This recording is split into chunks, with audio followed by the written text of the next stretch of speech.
was hard times, just take a look at my life. Rapping brought me back to life, cause I was in the streets, my heart was cold as a pack of ice. Every night we strapping like we was in a rack to fight, cause niggas getting murdered for a block that do a stack of knives. Whoa, I gotta make it home to my son. On the papers with a firm hold on his gun. Before I snitch, you gotta burn a hole in my tongue. Give me 100 years in a hole on the sun and boiling water. In the world, no order. In the order, no loyalty. Ain't no work for your daughter. Ain't no life for your brother. On the life of my mother, I'ma get the fair right. Nigga, you damn right. Some niggas go to jail. Some make it in the hell. Ooh, some make it in the hell. Nobody wanna lose. Nobody wanna fail. Nobody wanna die. Nobody wanna care. The things we do just to make it through. Ooh, nobody wanna lose. Nobody wanna fail. Nobody wanna die. We're just trying to live our lives out Yeah, I used to pop a lot of shit. Now I keep it moderate. Cause niggas know I've been iced out. Hopping out of shit. Right now I'm praying for my son to get the scholarship. A nice university. One of these black colleges. Far as the hood go, I acknowledge it. For the weather ain't a snake, usually a follower. Luckily, I can tell the difference. My man coming home, my other man getting sentenced. Soft niggas usually send the hate through the bitches. Jealous Instagram niggas hating on your pictures. We dream chasing, y'all niggas walking behind wishes. Without working for it, not often you find riches. Some niggas find coffins, others just find ditches. Just ask around about the militia, they malicious. D-block, finish that and cop more dope. I'm two-stroke, you four-stroke. If you got enough cigars, we can all smoke. Like ain't nothing all good when you all broke. Nothing. So we can never be equal. Never. Never bite the hand that'll feed you. Never. Never fear man if he bleed too. Some niggas need a headshot, some niggas need two. Playing sweet in these streets and they'll leave you. You can't see the devil, you see through. go to college. Niggas go to jail. Some make it in the heaven. Ooh, some make it in the hell. Nobody wanna lose. Nobody wanna fail. Nobody wanna die. Nobody wanna care.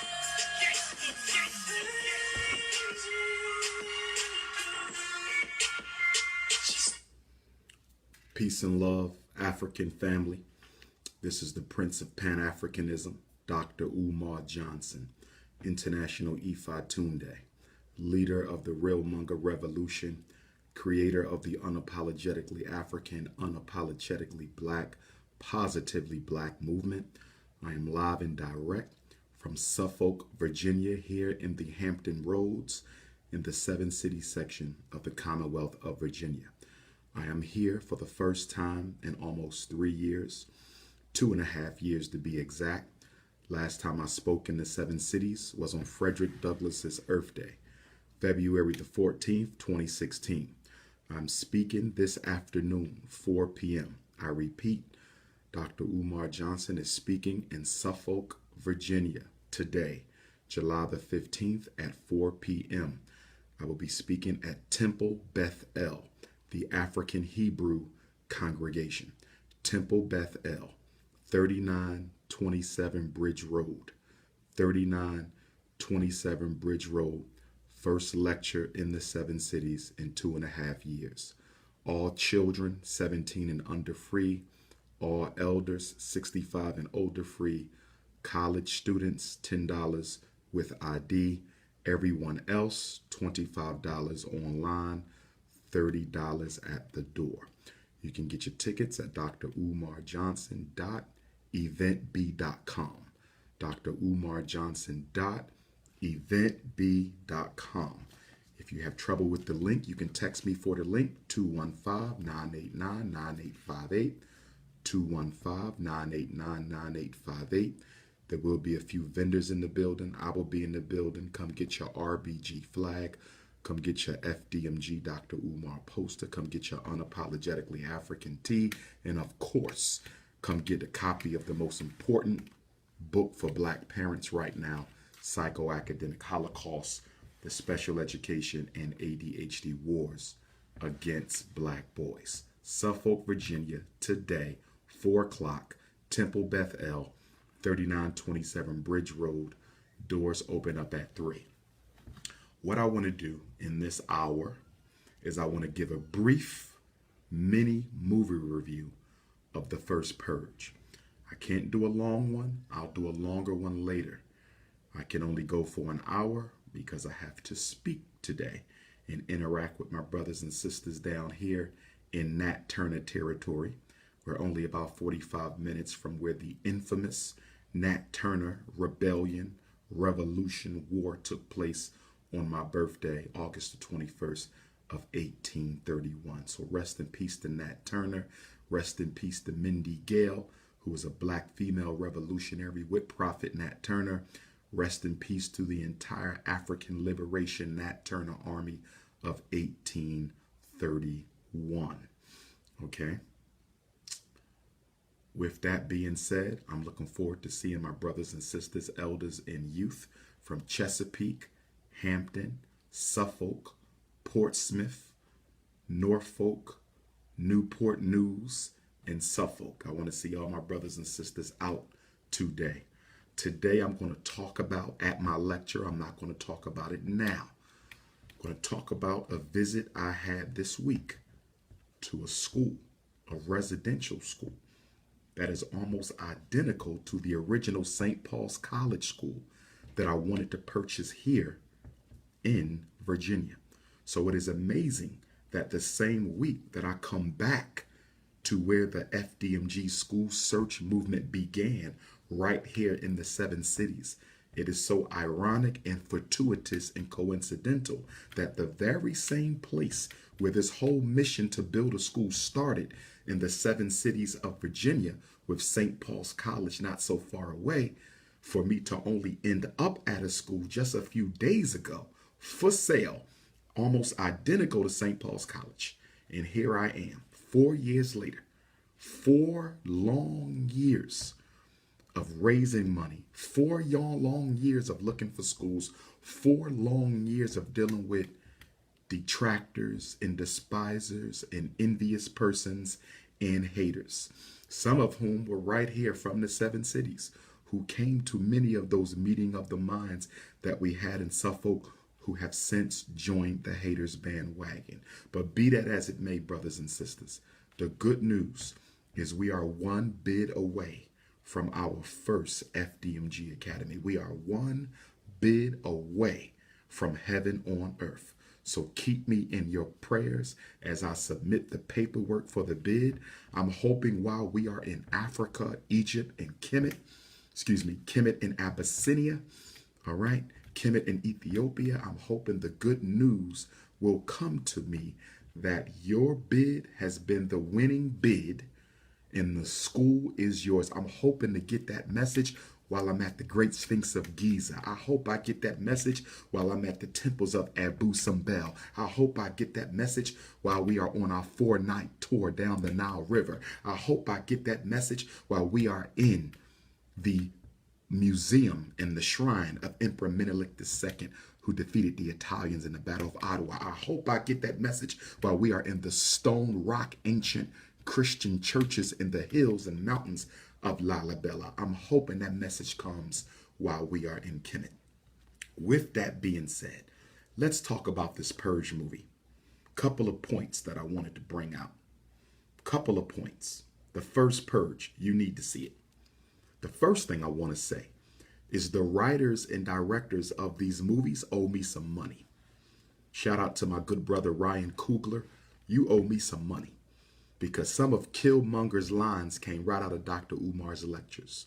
Some of Killmonger's lines came right out of Dr. Umar's lectures. You're not going to tell me that that's a coincidence. You watch me. I know you can't admit it, but I know you follow me. It's evident from Killmonger's message.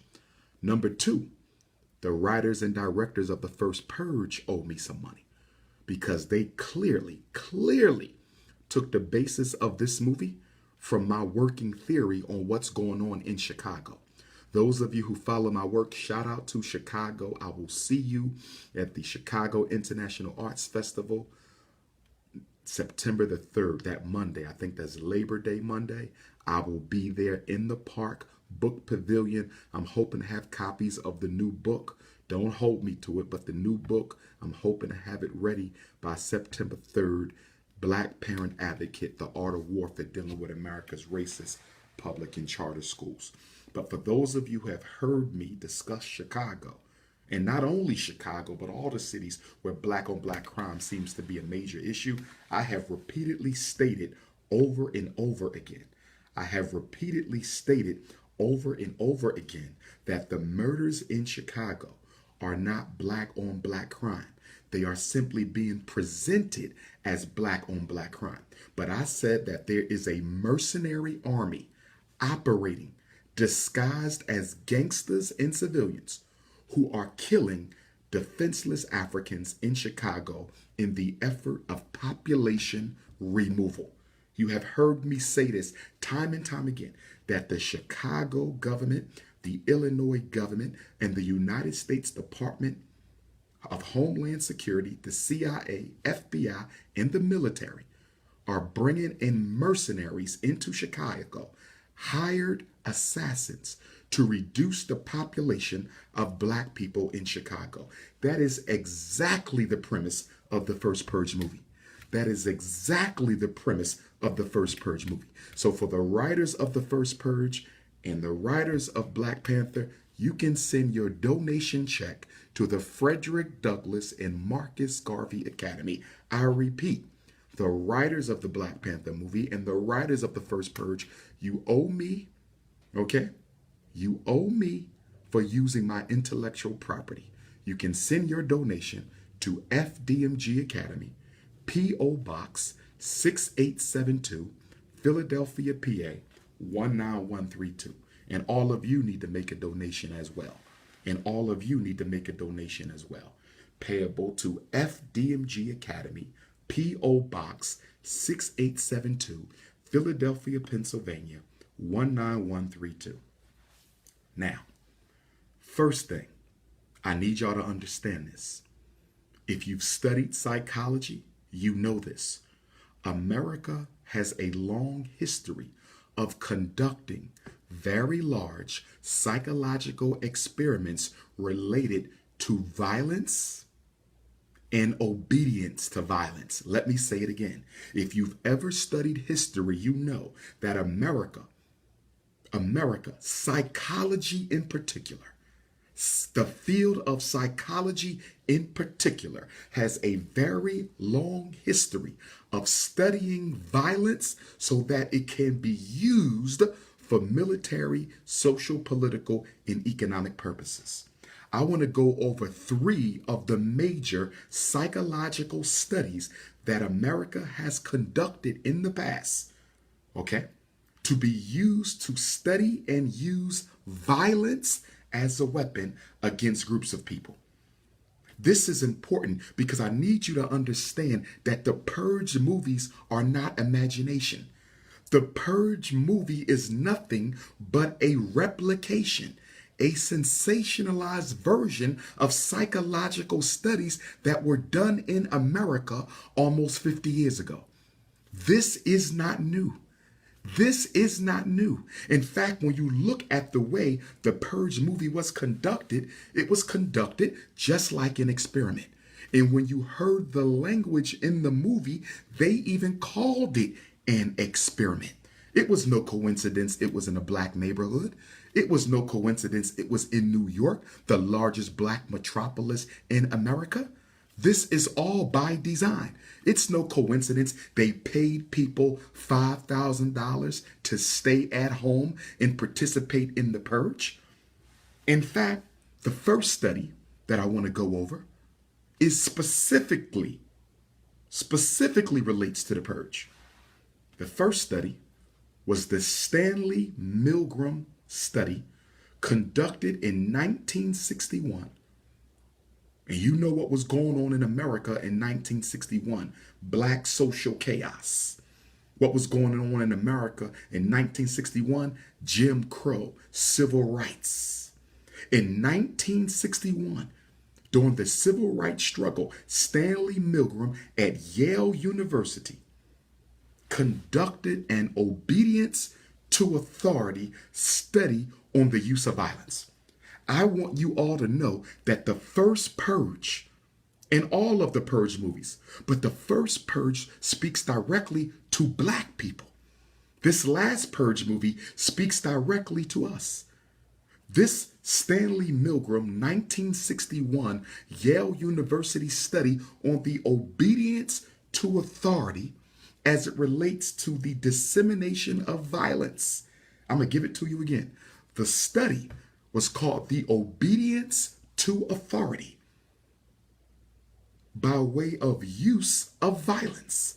Obedience to authority by way of the use of violence. So, let me tell you what happened in the Milgram study. They had volunteers, just like the Purge movie, volunteers. Some of these volunteers were teachers, and some of these volunteers were students. Okay. The teachers were instructed to administer a shock to the students whenever they got a question wrong. The teachers were required to administer a shock to the students whenever they got a question wrong. And the more questions they got wrong, the stronger the shock violence became. Even when the students started to protest against the violence, even when the students began to protest against the violence, the teachers continued to deliver the painful shock, even when it conflicted with their own personal moral beliefs. This is important because in the first Purge movie, you had Black people who didn't believe in violence, but who were willing to become violent because the government said that they could, and the government would pay them for doing so. Let me repeat that. The Purge is identical to the 1961 Stanley Milgram experiment. In both the Purge and in the Milgram experiment of Yale University, people participated in violence. In the Purge movie, it was killing. In the Milgram experiment, it was the delivery of a painful shock to students who got questions wrong. In both cases, the Purge movie and the Milgram experiment at Yale, even though what they were being asked to do conflicted with their personal moral beliefs, they did it anyway. Why? Because authority told them to. And the conclusion of the Milgram experiment was real simple.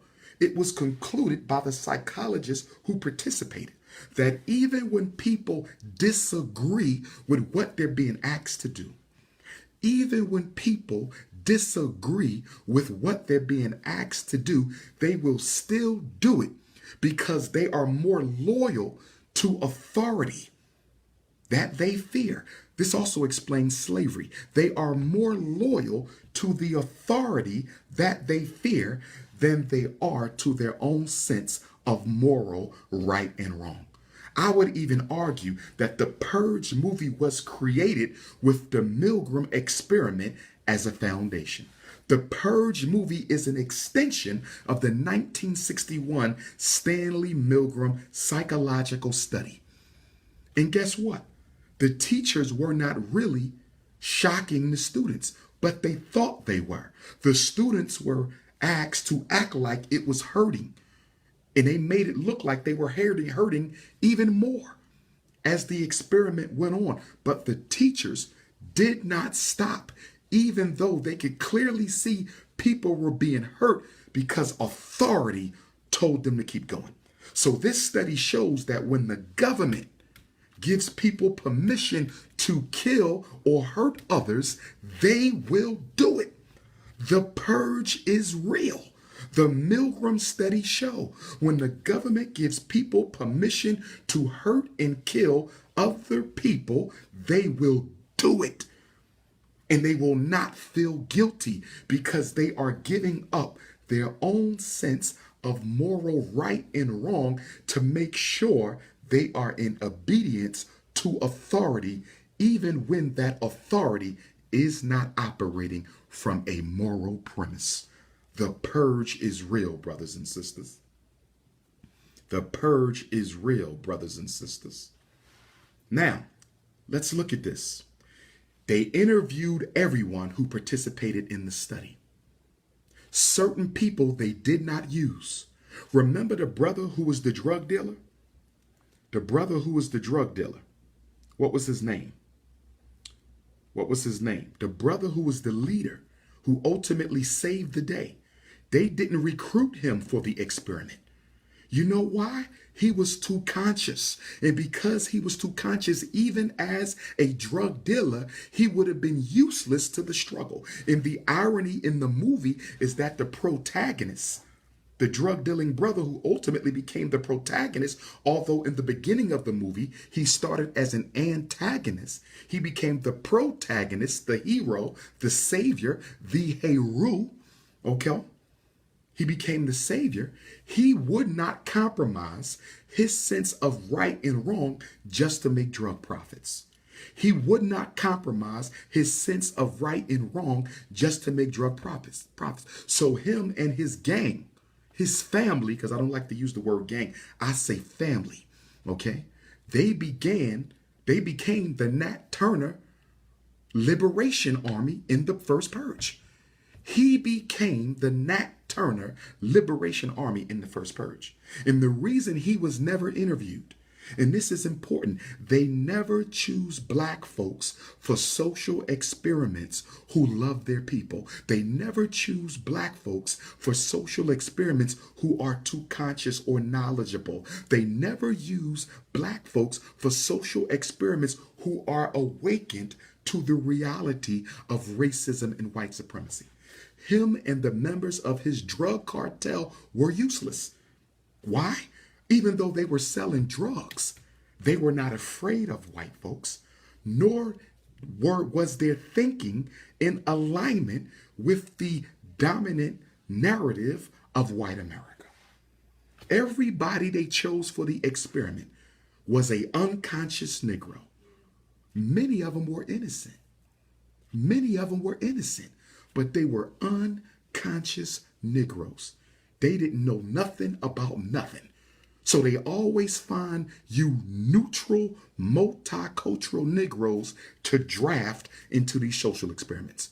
America loves a neutral, multicultural, colorblind Negro that it can use for these social experiments. So I thought that was very key that that was in the movie.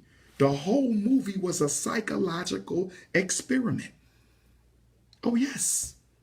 Oh, yes. And what was the first question they asked people when they interviewed them in the movie? What was the first question they asked people when they interviewed them? Do you think you are capable of hurting someone? First question. First question. Do you think you are capable of hurting someone? And most of the brothers and sisters said what? Yes. And why did they say yes? Not because they wanted to hurt other blacks, but they said what? I am so angry. I am so full of hurt. I am so full of pain. I am so full of wrath that I need to let this out. See, the ghetto is an experiment.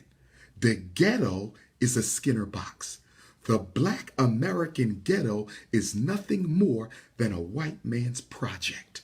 They pack us in, they take our jobs, they feed us dope, they send in the guns, they mess up the schools, and all we do is turn on each other. Why? Because we're not conscious that there's people outside of this box that controls what goes on in the box. Let me say it again. The reason why we are turning on each other, the reason why we are fighting each other in the ghettos of America is because we are inside of the white man's experimental box, and many of us are not conscious that the box is being controlled from the outside. So you have Negroes who say things like, we are our own worst enemy. Don't bring up the white man because we're doing this to ourselves. No one else is responsible for this but us. That's what a coon says. That's what an ignorant Negro says. That's what an African who doesn't understand his political time of day would believe. He's only looking at what's in the box. In the box, poor blacks. In the box, angry blacks. In the box, killing blacks. In the box, drug-selling blacks, gun-toting blacks, unemployed blacks, in and out of prison blacks. But you're not looking at the fact that this box is totally controlled by outsiders. The purge. The purge. The purge. The box is totally controlled. And all you have to do is ask yourself, all you have to do is ask yourself, do we control any of the institutions in this box called a ghetto?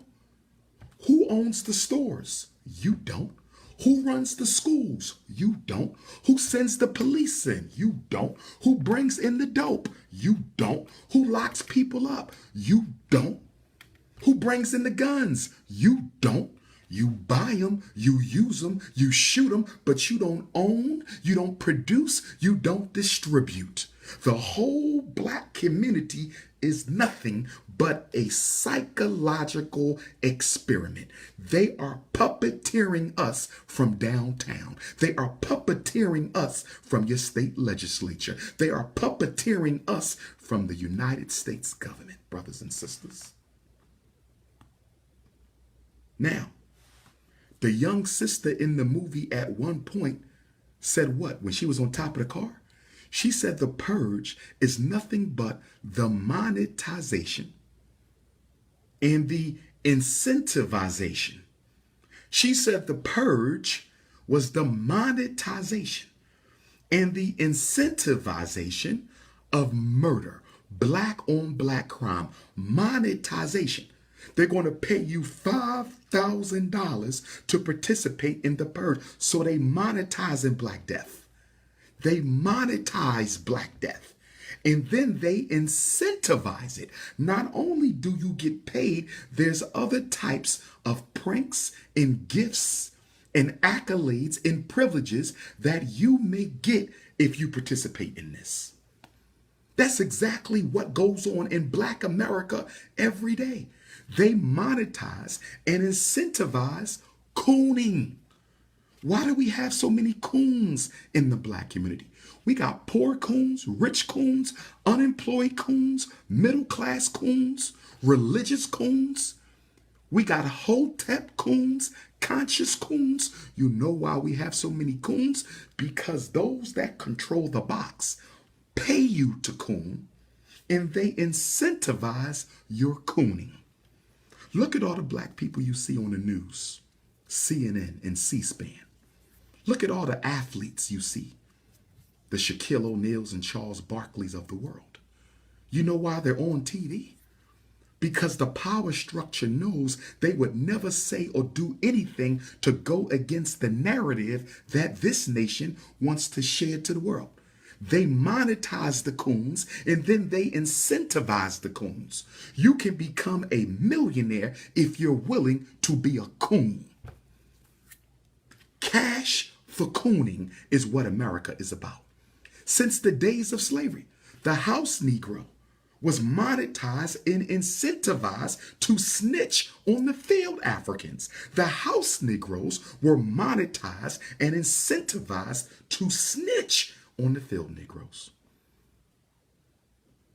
Monetizing coonism has always been the modus operandi here. So everyone in the movie, The First Purge, was screened for the potential for violence. They were all asked if they were capable of committing violence.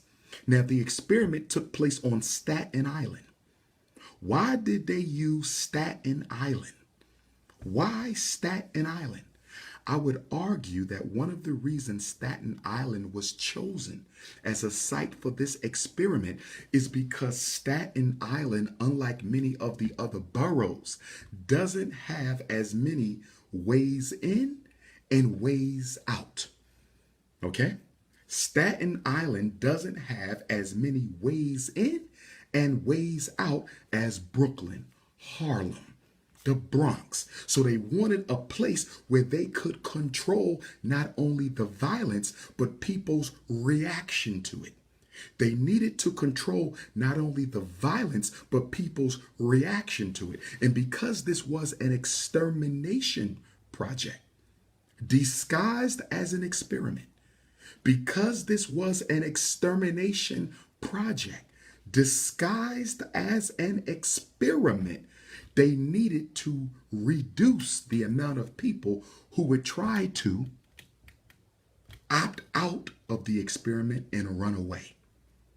They needed to control the amount of people who may want to opt out and run away, brothers and sisters. But wait a minute. Haven't we had in American history other extermination projects disguised as experiments? The Tuskegee syphilis experiment was an extermination experiment disguised as a health experiment. Most of the diseases we get as Africans were the outgrowth of extermination projects disguised as health projects, which is why you need to stop volunteering your health and well-being for money. Stop volunteering your health and well-being for money. Now,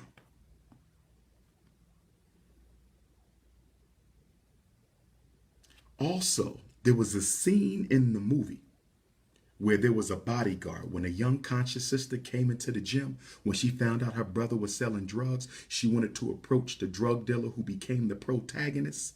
Okay? She was stopped by the security guard, and the security guard was wearing this. The security guard was wearing this. Do y'all remember that? The security guard was wearing a red, black, and green medallion. The security guard for the drug dealer was wearing a red, black, and green medallion.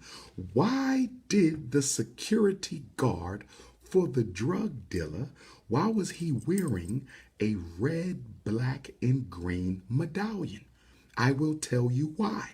You tend to see this in conscious movies, not conscious movies, in blaxploitation movies. You always find some unrighteous Negro with a red, black, and green medallion or a red, black, and green wristband. And guess what, brothers and sisters? The reason they love to put this on the criminals, the reason they love to put this on those who do wrong, the reason they love to put this on the antagonist is because they're trying to do what? Associate in the American mind negativity and crime with the RBG movement. Let me say it again. They're trying to associate in people's minds slowly by introducing the red, black, and green in negative personalities in these movies.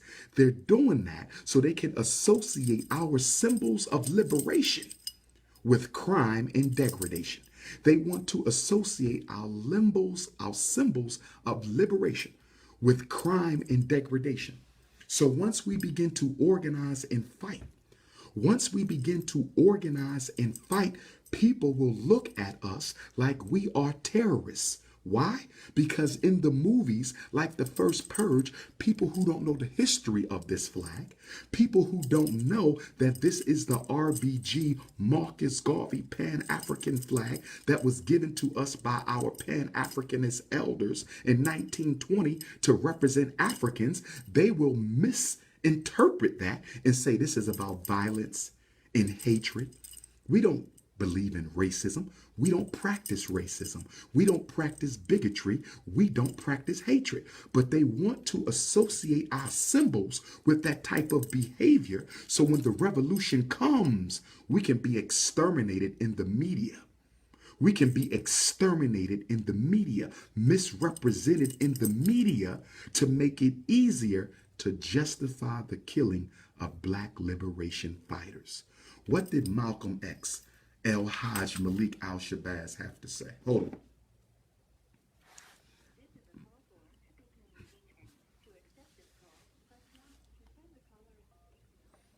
This is Dr. Umar Johnson speaking. Hello? Good afternoon, sister. What can I do for you?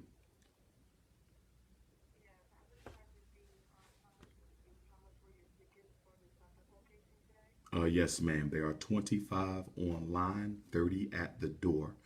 If this is your cell number, I can text you the link if you like. All children are free. All elders, 65 and older, are free. 17 and under free. College students is $10 with ID. Yes, ma'am. I'll text it right now. Thank you, sister. See you soon. So we got to be very careful about seeing that type of stuff. Symbology, the way they use symbols to try to misrepresent us because they know we coming. This flag will reign supreme one day. Marcus Garvey said it is our destiny for the red, black, and green to be planted in the hilltops of Africa. We will get there, brothers and sisters. Let me text the sister real quick this information. Give me 1 second. This was not just the movie. The Purge was not just the movie. It shows that was going on in Chicago. And what else did you see in the Purge? You saw, they said, well, what did the brother say in the movie? He said, these are not Americans. He said, these are not Americans. He said, these are Germans and Russians that they are bringing into America's cities disguised as gangsters to kill off blacks. He said they're not even using white Americans. They are importing white mercenaries from other countries. They are importing white mercenaries from other countries. That was in the First Purge. If you missed it, go see it again. That was critical. They're not using America's cops. They are immigrating. They're bringing in. They are importing the mercenaries.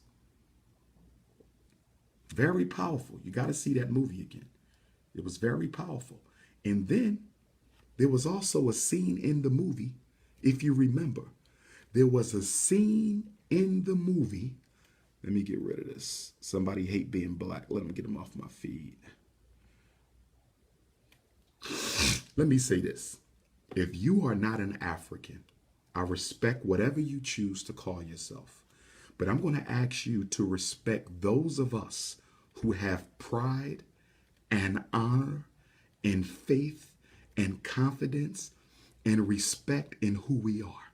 If you are indigenous to America, if you are Native American, if you are Aboriginal, if you are Hebrew, whatever you are, I will respect your right to self-define you. You have a right to self-definition. I have no problem with you defining yourself. My only problem is when you self-hating Negroes try to force your identities on us. Don't come on my page with your anti-African rhetoric, okay? I will never argue you about what you want to call yourself. I'm glad you're not an African because I want nothing to do with your ass anyway. But stay off of my page. Okay? So let me text the sister real quick.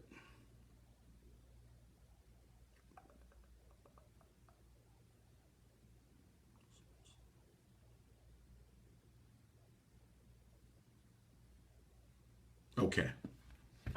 There was a scene in the movie where one of the white mercenaries was wearing a blackface mask. Did y'all see that?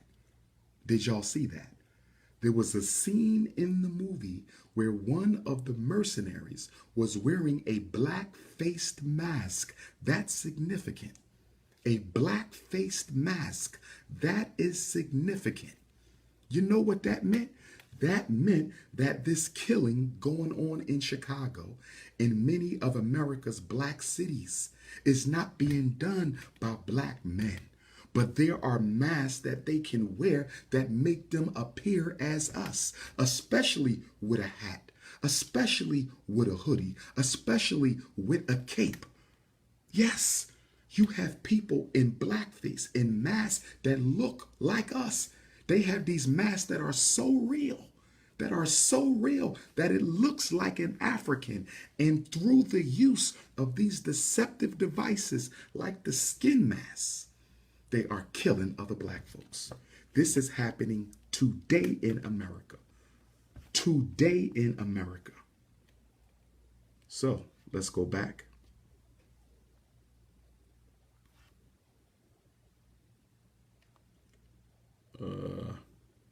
Okay.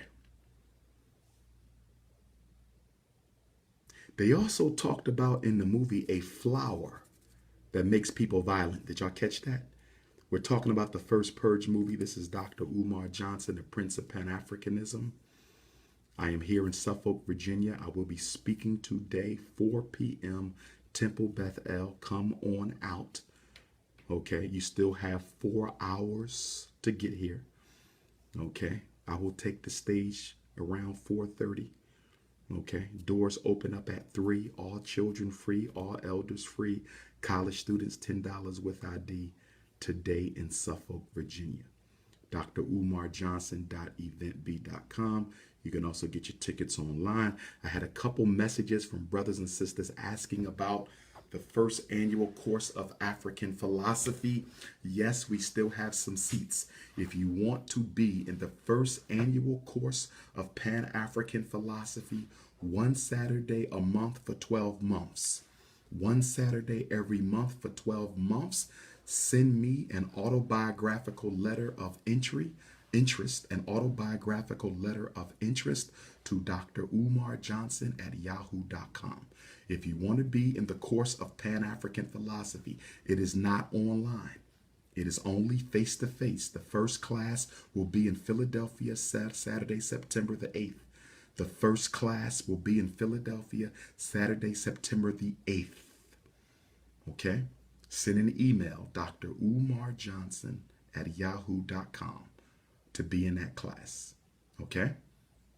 12 hours, one Saturday a month for 12 months, 144 class hours. Okay? Make sure you continue to donate to the Frederick Douglass Marcus Garvey Academy as well. But they talked of a flower that made people violent. Why is that important? In the Black Panther movie, there was a flower that gave the Black Panther his power. So here we are with the First Purge movie, and once again, this idea of a flower giving power. They're talking about herbs. They're talking about herbs. And we know all drugs come from herbs.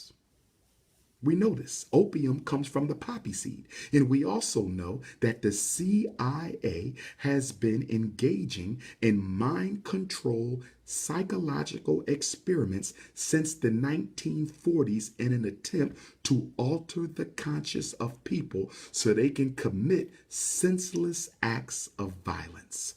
When they spoke of a flower that makes you murder people, they're talking about drug-induced states of paranoia that can motivate people to participate in senseless acts of violence, like Sandy Hook, like Dylan Roof, like the Dark Knight killers.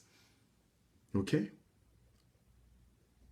like the sniper, John I. Lee Boyd Malvo, John Ali Muhammad, most of the men who participated in these senseless random acts of mass murder, most of them are either ex-military or they are related to ex-military. So the message here is the CIA never gave up its mind control experiments. The CIA never gave up its mind control experiments. They still conduct those experiments to this day. And I would argue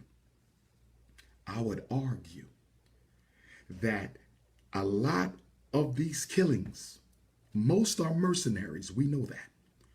But when a black man really does kill,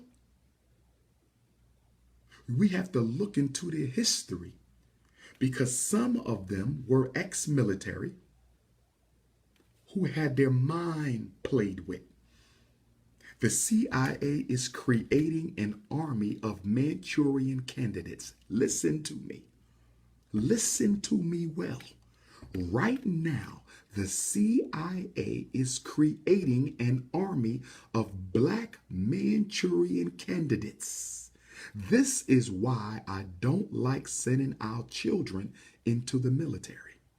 This is why I don't like sending children into the military.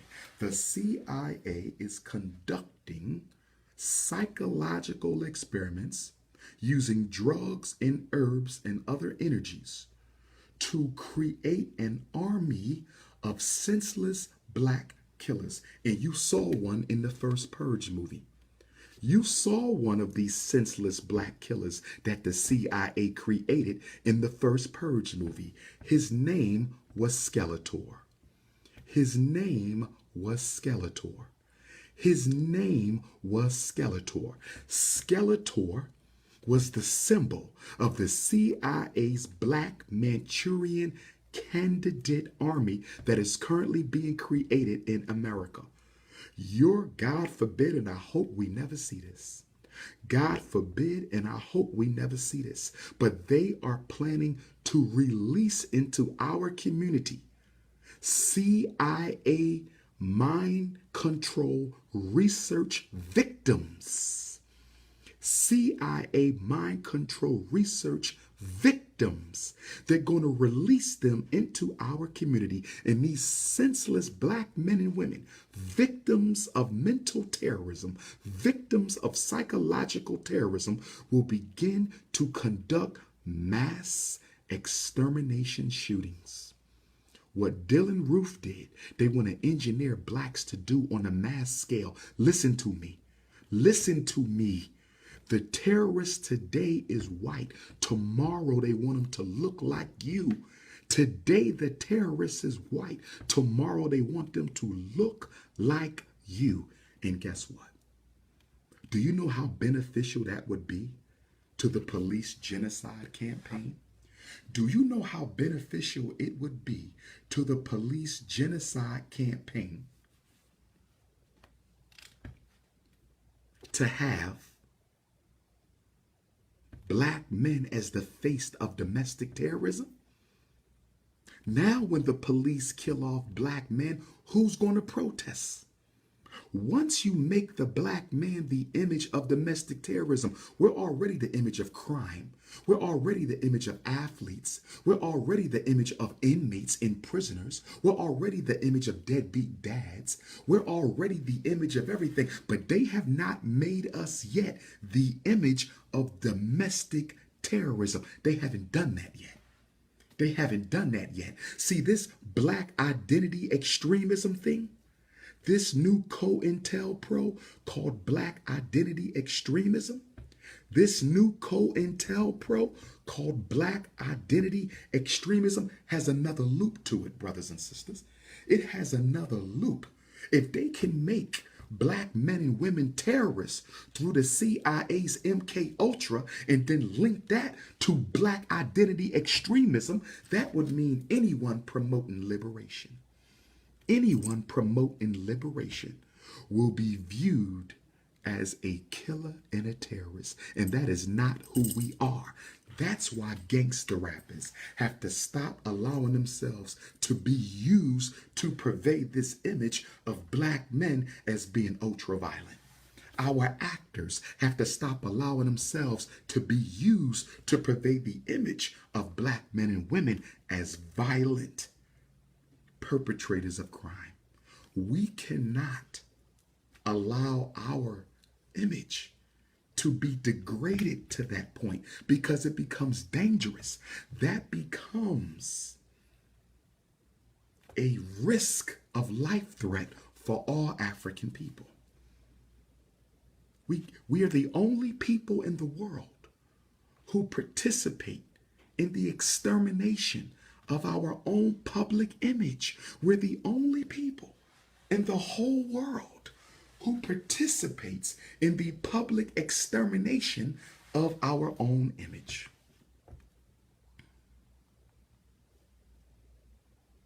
And did you also recognize in the movie, The Purge, a white woman was murdered? A white woman was murdered. And when the white woman was murdered, the director, the executive director of the Purge campaign, ordered them to remove that clip from the footage. Why did he tell them to remove the footage of the white woman being murdered so no one would know? Because the white woman is the most valued life in America. The white female is the most valued life in America. So the reason they had to remove footage of the white woman being murdered is if Americans saw a white woman being victimized by this government-sponsored purge, they would call off the purge.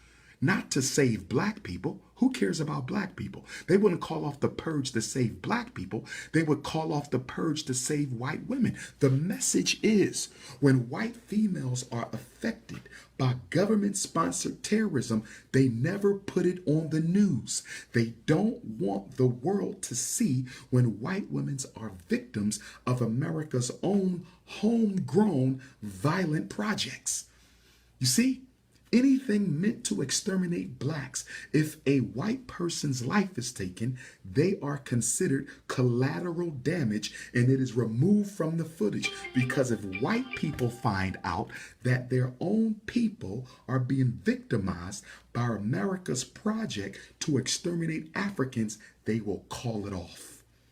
They will call it off. Under white supremacy, you cannot victimize white women, even if it is to exterminate blacks. You cannot victimize the white female, even if it is to exterminate the blacks. Now, at the same time, for those of you who saw the movie, you notice that the executive director of the Purge, when the first kill took place, remember, in the beginning, black people wasn't killing each other. In the beginning, black people wasn't killing each other in the movie, remember? They said this is not a success. They're not killing each other. And then when the first murder took place, what did the executive director order? When the first murder took place in the movie, he said, put that on the news. He said, get that out. Show the country that they are purging in Staten Island. Why was it so important to show that a purge had taken place? You know why it was so important to show that a purge had taken place? Is because when you show violence on the TV, it makes it more likely that other people will participate in it. This is a psychological fact. The more violence you see, the more desensitized you become to it. Let me say it again. The more violence you see, the more desensitized you become to violence. If you don't see violence, you don't think about it. You know why police are killing more black people? Because they see police on the news kill black people. So they're getting desensitized. And then they see the police are not even held responsible for those murders. So you're going to get more police brutality because the news media is desensitizing us to police violence. How do you desensitize? You constantly show it over and over. If you watch rape 1,000 times, after that 1,000th rape, it won't bother you as much. You see somebody get killed over and over again. After 100 kills, it won't bother you as much. So the reason they put that first purge on the TV is they wanted to desensitize all of the blacks in Staten Island to violence. And what happened after that first kill? After the first kill went across the media, after the first kill was shown all over the news, everybody started killing. This is a psychological fact that you use television and the news media not to report crime, but to create crime. You use the television and the news media not to report crime, but to create crime. You use the television and the news media not to report crime, but to create the crime. And then there was a Dylan Roof episode in the movie. There was a Dylan Roof episode in the movie. There was a Dylan Roof episode in the movie when the Ku Klux Klan, notice they had KKK and the white racist armies in this movie. They went into a black church and murdered all the black people in the church. What were they talking about? The symbol was the Dylan Roof, Charleston, South Carolina murders may have been government orchestrated. The Dylan Roof, South Carolina church murder may not have been purely an individual crime of passion. I think we have yet to learn the full story of Dylan Roof, because there's 1 million black churches between his hometown and Charleston. There's 1 million black churches between his hometown and Charleston. Why did he choose that one? Dylan Roof did not act alone. He did not act alone.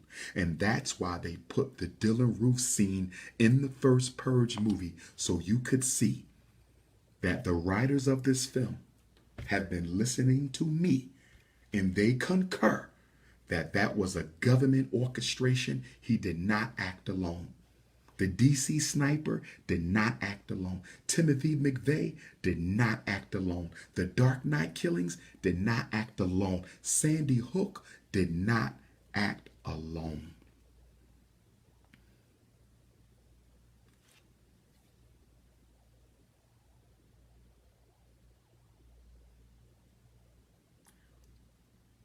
Is it possible, brothers and sisters, and I'm going to begin to wrap up because it's 1 o'clock. I'm going to have to finish this. I'm going to have to do a part 2 to the Purge movie review because of time constraints. I'm going to have to do a part 2 to the First Purge movie review due to time constraints. But I want to say a few things.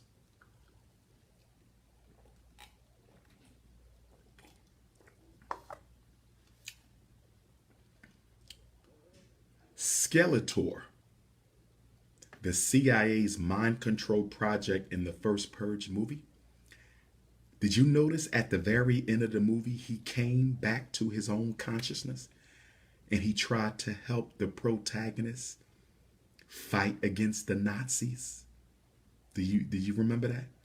Skeletor was able to come back to his consciousness at the end of the movie, and he tried to help our brother fight, and he was murdered.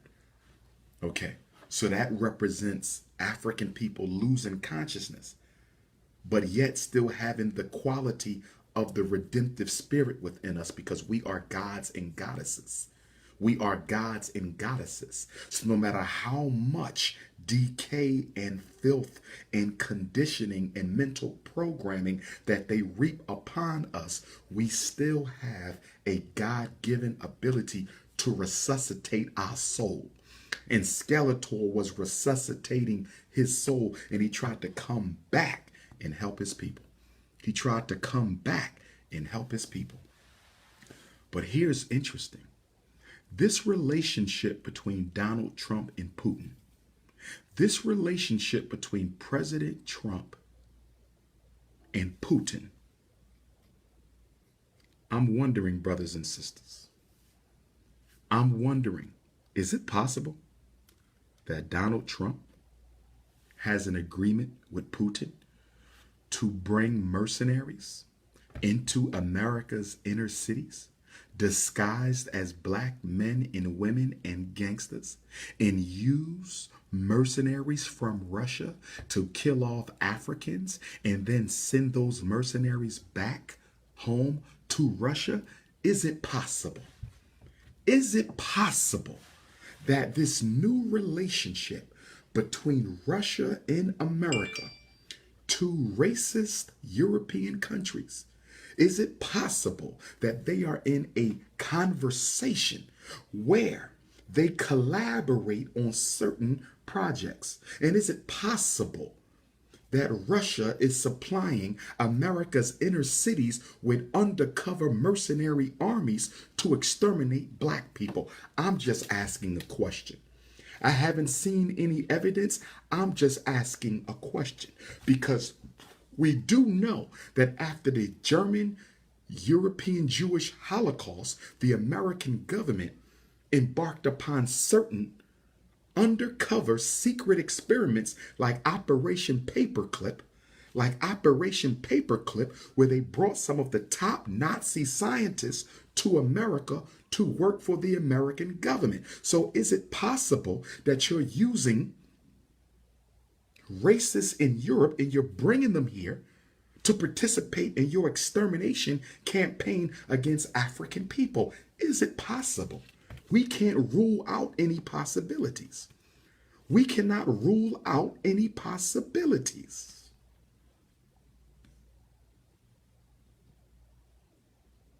I want to give you another experiment.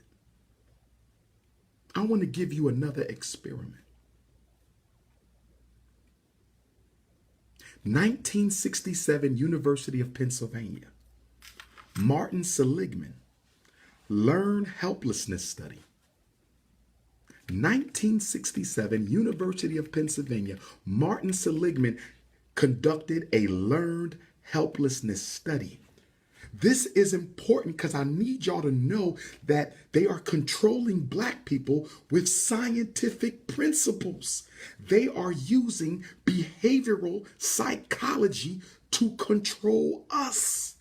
They are using science.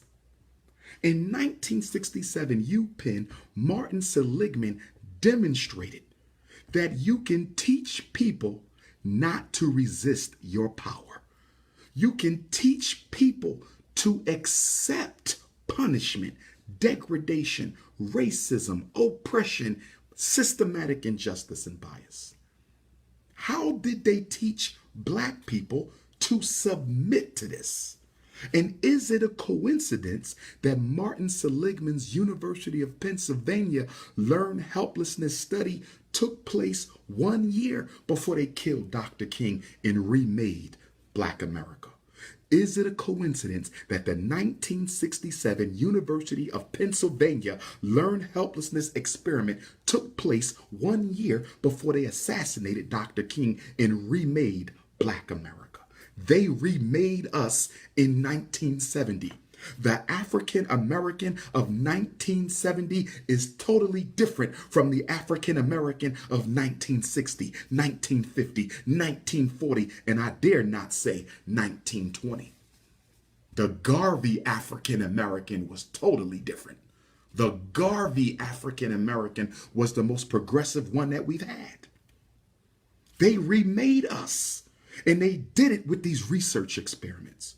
In 1967, Martin Seligman used dogs. He used dogs. And he would signal the dog. And when he signaled the dog jumped. But the wall was so high that the dog couldn't get over the jump. So every time the dog got signaled or shocked, the dog tried to run away. But they had the wall so high, the dog could never jump over the wall. He kept failing and failing and failing because the wall was so high. But then after they did this, once they conditioned him with the belief he could not win, once they conditioned the dogs with the belief that the dogs could not win, once they did that, they lowered the wall all the way down. Follow me, brothers and sisters. This 1967 University of Pennsylvania study is monumental for understanding black people. It is monumental. After they conditioned the dog so the dog couldn't jump over the wall, they lowered the wall. So now it was easy for the dog to jump over. And guess what? They expected the dog to jump over the low wall when he was shocked. Only this time, after failing so many times to get over the high wall, after the dogs failed so many times to get over the high wall, they dropped it real low. And they said, now when we shock them, they're going to run. But that's not what happened. But that's not what happened. But that's not what happened. Guess what happened, brothers and sisters? The dog would not move. The wall was low enough for the dog to walk over it, but the dog would not move. The dog wouldn't try to jump the wall. The dog didn't think about jumping the wall, and they would shock the dog, and the dog would just stay there. They would shock the dog, and the dog would just stay there. If you don't believe me, do your own research. Famous psychological experiment, 1967, University of Pennsylvania, Martin Seligman, and it was called the Learned Helplessness Study. And they proved that when people repeatedly fight and they lose, they reach a point where they give up. They reach a point where they give up. And I am telling you now, brothers and sisters, 45 minutes away from that turn of land, I'm telling you that we as a people suffer from learned helplessness, the psychology of defeat. We don't think we can win anymore. And once your enemy convinces you that you cannot win, you're already dead. Maybe not in the body, but definitely in the mind.